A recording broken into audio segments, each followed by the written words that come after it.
Good morning student. आज का जो हमारा टॉपिक है वो है पशुपालन और डेयरी विकास। पशुपालन और डेयरी ये दोनों ऐसे शब्द हैं जिनके बारे में हम पहले से जानते हैं, क्योंकि हम कहीं ना कहीं ग्रामीण पृष्ठभूमि से हमारी नींव जुड़ी हुई है। तो ये ऐसे शब्दावली है जिनके बारे में हम काफ़ी कुछ, अगर मैं बात करूं 100% में से, तो 100% में से हम 75 से 80% जानकारी रखते हैं। लेकिन बात आती है 30% की, तो 30% में हमारे डेटाज आ जाते हैं जो कि जो पशुधन गणना होती है उसके अनुसार ये बदलते रहते हैं। तो उनकी अलग बात करें और एक सामान्य बात करें, जो हमारी सामान्य जानकारी है वो हम काफ़ी रखते हैं इस विषय में। तो हमें यहाँ जो पढ़ना है, एक सामान्य जानकारी के साथ साथ कुछ आंकड़े भी हमें ध्यान रखने हैं, क्योंकि आंकड़े ही कहीं ना कहीं चेंज होते हैं और वही हमें क्या रैंक दिलाते हैं।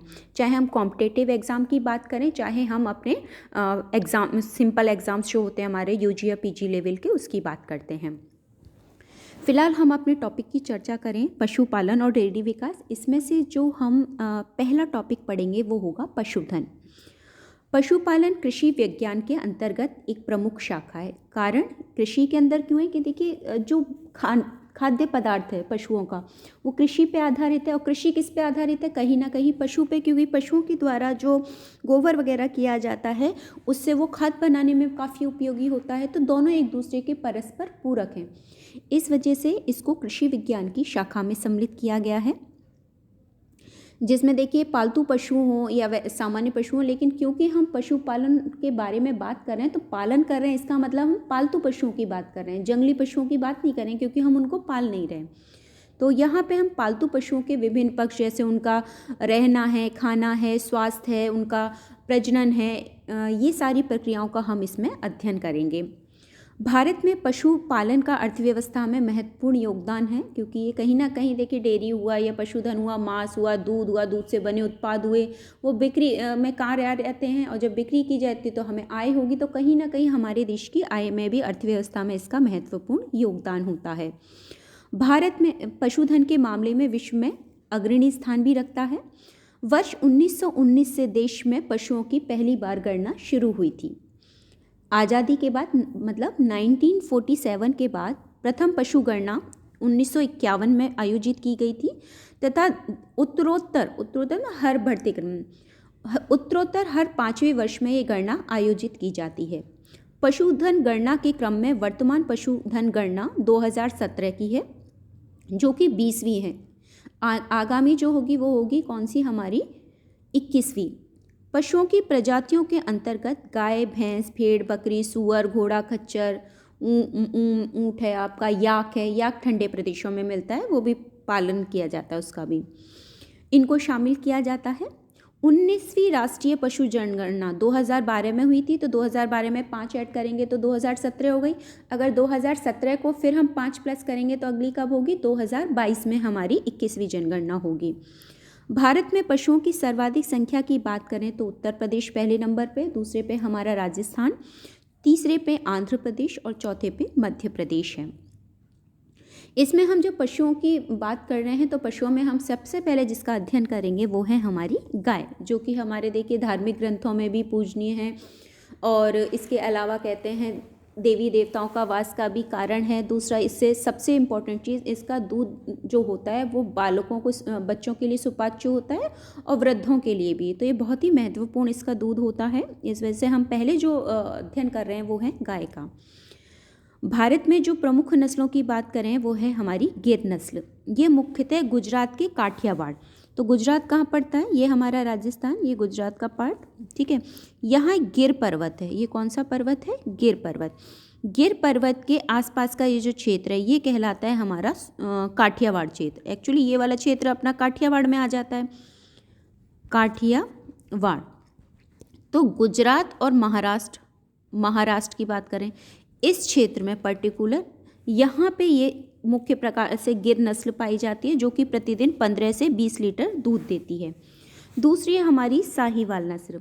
ये गायों की नस्ल में अधिकतर उत्तर भारत की बात करें तो फिर से हम अगर भारत का नक्शा बनाएं तो देखिए, ये हमारा भारत का। तो उत्तर भारत की बात करें, उत्तर भारत हम जम्मू कश्मीर नहीं, क्योंकि एक ऐसा क्षेत्र है, हिमालय क्षेत्र है। यहाँ से हम बात करेंगे पंजाब की, हरियाणा, कुछ दिल्ली का बॉर्डर वाला।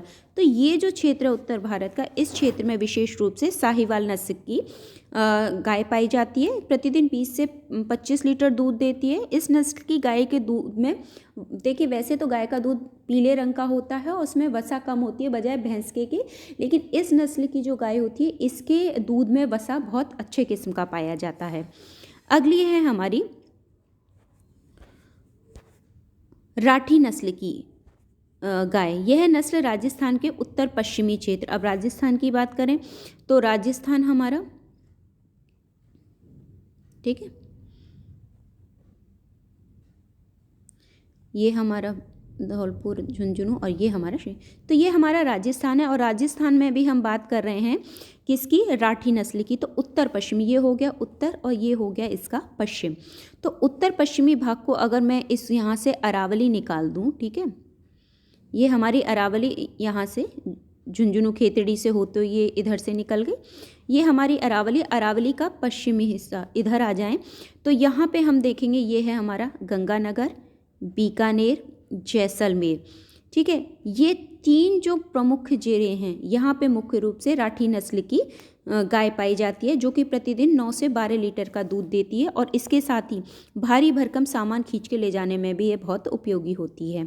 अगली है रेड सिंधी। इस नस्ल की गाय लाल रंग, बादामी रंग लिए हुए थे। इसका मुख्य स्थान पाकिस्तान, देखिए राजस्थान से जो सटा हुआ क्षेत्र है तकरीबन लगा हुआ, बलूचिस्तान और सिंधिस्तान है। तो सिंध प्रांत की मानी जाती है, प्रतिदिन 10 से 12 लीटर का दूध ये देती है। अगली है हमारी हरियाणा नस्ल। दिल्ली और हरियाणा क्षेत्र में पाई जाने वाली नस्लें उजले हल्के धूसर रंग की होती है एवं प्रतिदिन 10 से 15 लीटर दूध देती है। तो ये तो हो गई मुख्य। इसके अलावा कांकरेज है, थारपार है, मालवी है, नागौरी है, जर्सी है, पोवार, देवनी, निमाड़ी, ये भारत में पाई जाने वाली प्रमुख गायों की नस्लें हैं। लेकिन इनके अलावा भी ऐसा नहीं कि अगर हम बात करें, देखिए भारत में मुख्य रूप से 39 से 40 प्रकार की गायों की नस्लें पाई जाती हैं, जो कि क्षेत्र विशेष के नाम पे, जिस क्षेत्र विशेष से वो निकली है उनके उन क्षेत्रों के बारे में भी हम चर्चा करेंगे। भारत में गायों की नस्लें की मैंने आपको कहा था 39 से 40 प्रकार की होती हैं। तो देखिए जहाँ जहाँ विशेष रूप से उनका गृह स्थान है उनके बारे में नस्ल और कहाँ विशेष रूप से पाई जाती हैं, जिनमें से कुछ नाम आपको देखो जाने पे, जैसे हरियाणा उत्तर प्रदेश राजस्थान में है, कांकरेज गुजरात और राजस्थान की है, खेरीगढ़ उत्तर प्रदेश की है, मालवी मध्य प्रदेश की है, मेवाती राजस्थान हरियाणा तथा उत्तर प्रदेश, नागौरी राजस्थान की है, नागौर के आसपास के क्षेत्र की, निमाड़ी MP की है। तो ये प्रमुख नाम हैं जो कि मुख्य रूप से जहाँ ये मुख्य रूप से पाई जाती हैं स्थान विशेष के नाम पे। कुछ के तो स्थान विशेष के नाम पे ही नाम रखे गए हैं। इसके अलावा राठी राजस्थान की, पुंगानूर आंध्र प्रदेश की। तो कहीं ना कहीं ये जीके के क्वेश्चन भी कंप्लीट करती हैं कि कौन सी नस्ल है जो विशेष रूप से उसका गृह स्थान इंडिकेट करती है। तो ये तो हो गई हमारी भारत में पाई जाने वाली गायों की प्रमुख नस्लें। अगला हमारी जो नस्ल है वो है भैंसों की। तो भारत में भैंसों की प्रमुख नस्लों की हम बात करें तो उसमें मुर्रा, सूरती, जाफराबादी, मेहसाना, भदावरी, गोदावरी, नागपुरी, सांभलपुरी, तराई, टोडा, साथन कानारा। ये मुर्रा सबसे पहले हम पढ़ेंगे। विश्व की सबसे अच्छी भैंसों की दुधारू नस्ल है। ये भारत के सभी हिस्सों में पाई जाती है। इसका गृह क्षेत्र है हरियाणा के रोहतक, हिसार, जिंद, करनाल जिले। इसके अलावा दिल्ली व पंजाब में भी ये पाई जाती है। इसका रंग एकदम काला होता है, जिसे कहते हैं ना जेड ब्लैक।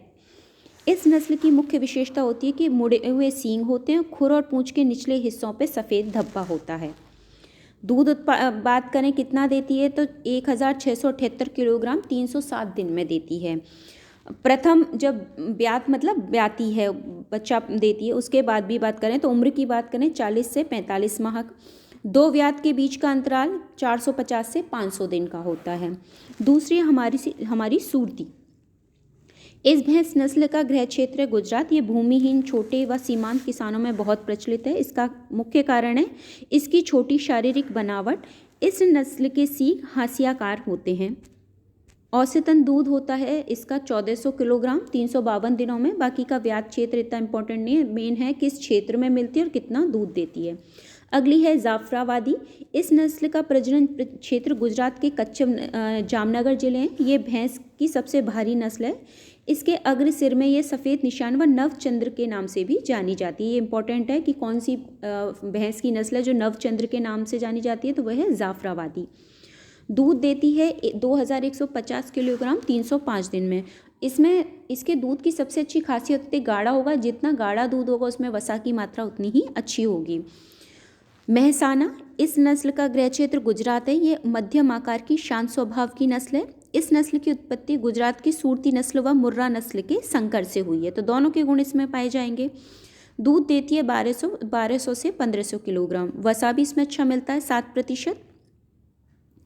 अगली है हमारी भदावरी। यह विश्व की एक विलक्षण नस्ल है क्योंकि समस्त गौजातीय जातियों में सबसे अधिक दुग्ध वसा की मात्रा इसके दूध में ही मिलती है। ये भी कहाँ से निकली है? गुजरात से। ये भूमिहीन जो किसान थे तो उनका व्यवसाय, जो जिनके पास भूमि नहीं है तो व्यवसाय करने, तो उन्होंने पशुपालन व्यवसाय अपनाया। तो उसमें इनका मुख्य रूप से कौन सी भदावरी भैंस इन्होंने पालन किया। इसे भारत के घी का कटोरे के नाम से भी जाना जाता है, भदावरी को। ये भी अच्छा जीके का क्वेश्चन है। इस नस्ल का गृह क्षेत्र उत्तर प्रदेश की भदावरी तहसील, मुख्य रूप से जिला आगरा एवं उसका जो आगरा जिला यूपी में पड़ता और जिला इटावा में है। इसमें फैट की मात्रा 13%। देखिए जाफराबादी में 7-8 थी तो, और इसमें कितनी है? 13, तो जस्ट डबल हो गई एक तरीके से फैट की मात्रा, तो बहुत ही अच्छा दूध होता है। नेक्स्ट है गोदावरी। इस नस्ल का गृह क्षेत्र आंध्र प्रदेश के पूर्व पश्चिम गोदावरी जिले हैं।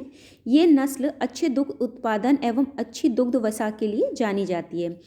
इस नस्ल में कई गौ जातियों के रोगों के विरुद्ध प्रतिरोधक क्षमता भी होती है। इस नस्ल की उत्पत्ति मुर्रा नरों की सहायता से मूल निवासियों मादाओं के संकर से हुई है। प्रक्रिया ग्रेडिंग अप कही जाती है इसको। दूध देती है 2150 किलोग्राम 305 दिनों में। पूरा तकरीबन साल भर ही हो जाता है। 305 2 महीने हटा दीजिए तो 10 महीने में तकरीबन दूध देती है कितना? 2150 किलोग्राम। नागपुरी दोहरे नस्ल की है, मतलब ये यातायात भी के लिए, मतलब भार ढोने के भी काम आती है और इसके अलावा ये क्या करती है? दूध भी देती है। महाराष्ट्र में पाई जाती है, दूध देती है 1060 किलोग्राम। सांभलपुरी, इस नस्ल का गृह क्षेत्र उड़ीसा का सांभलपुर जिला है। ये नस्ल छत्तीसगढ़ के बिलासपुर जिले में भी पाई जाती है। तो देखिए छत्तीसगढ़ और उड़ीसा तकरीबन लगे हुए हैं, तो उनके मध्यवर्ती जो भाग है वहाँ ये विशेष रूप से पाई जाती है।